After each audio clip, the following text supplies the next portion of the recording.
What's going on, people? It's your boy Toby coming to you live with a video about someone near and dear to my heart. The one, the only, Grayson Allen.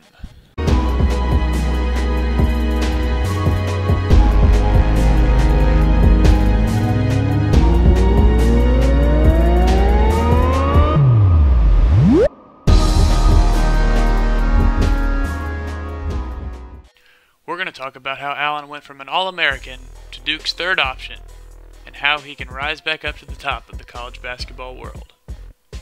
First, let's look at some stats.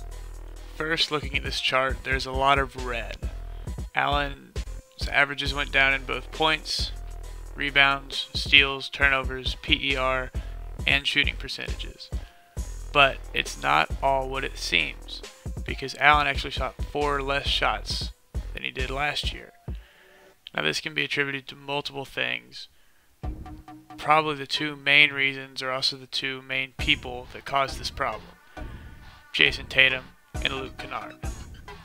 Tatum and Kennard are both premier offensive threats from the perimeter, scoring 16.8 and 19.5 points per game respectively. While this brought Duke great team success, it limited Grayson's offensive role. Like I said before, Allen shot 4 less shots his junior year than he did his sophomore year. This is in part due to Tatum shooting 12.6 shots a game and Kennard shooting 13.1 shots a game. Now, I know what you're thinking. Toby, that explains his lacking scoring, but what about his PER, his shooting percentage, his rebounds, all this da-da-da-da-da? Well, I would say the best answer for that is, when you shift from being the guy on a team to just a different role player, and shifting your role from All-American to contributor of a great team, it takes a little adjusting period. Not to mention his ankle injury that he never fully recovered from, the constant scrutiny from the media about his tripping incidents. Clearly, 2016-2017 Grayson Allen had a much lower confidence level than 2015-2016 Grayson Allen did. And this lack of confidence was reflected by his play on the court this year. Also, another point is, Grayson's junior year, he played more of a point guard role, bringing the ball up the floor because he had Tatum and Kennard lined up on each wing to pass the ball to as the main scorer. His sophomore year, he was that main scorer. So maybe next year, with the recruiting class that they have, he can switch back to that true shooting guard role that he was playing at such a high level the year before. Ultimately, I do believe that Grayson can get back to his All-American form during his senior year. I base this on 2 things. Number 1 is I believe that Grayson is using this offseason to work out what went wrong and what he needs to do better. I mean, it is his last year to wear Duke blue. He's going to make it count. Also, I do think that this recruiting class that Coach K has put together will form the perfect team for Grayson to get back on track and both raise his draft stock and help seal his legacy at Duke. Looking at this 2017 recruiting class, you're featuring Marvin Bagley III, Wendell Carter, Trayvon Duval, and Gary Trent Jr. Bagley III is an absolute force, averaging 24.6 points and 10 rebounds with 2 blocks in high school. While Bagley is incredible, he won't be taking any perimeter shots after averaging only 29% from the high school 3, while shooting only 49 shots as a junior in high school.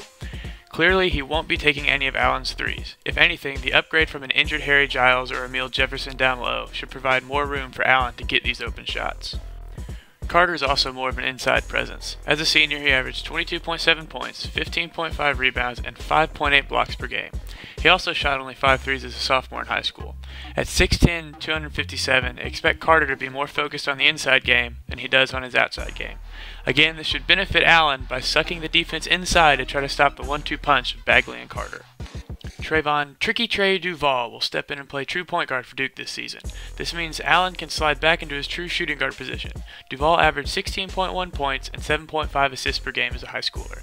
Duval is more of a get-to-the-basket point guard than a shooting point guard. He only shot 33% from high school 3.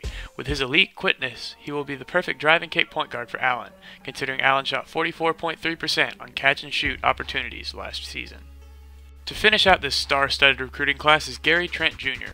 Trent is the one piece that could potentially hinder Allen's rise back to stardom. They both play an extremely similar play style. Trent averaged 26.4 points, 5.8 rebounds, and 2.1 assists in high school. Trent is a prolific scorer as a 2-guard, but Allen is going from Tatum and Kennard combining for 36.3 points, so there's probably room for both Trent and Allen to get theirs. With this new team, Allen should be the centerpiece on the offensive end. With the combo of Bagley and Carter on the inside, Duvall bringing it up, and Trent on the other wing, Allen will have ample opportunity to show out this year. Don't be caught off guard if he brings his points back to around 20 and his shooting percentage up to 47-48% with his threes over the 40% mark. Also, don't be surprised if all the tripping headlines from this year get replaced with comeback headlines and lottery projections. Basically, the ball's in Allen's court this year. He has the opportunity to rise back to All-American play and lead the Blue Devils right back to the national championship game come March. He has shown the skills over his 3 years at Duke. Now it's time for him to go out there and leave it all on the court. By the end of his senior year, I think he will have turned some heads. I believe. Do you?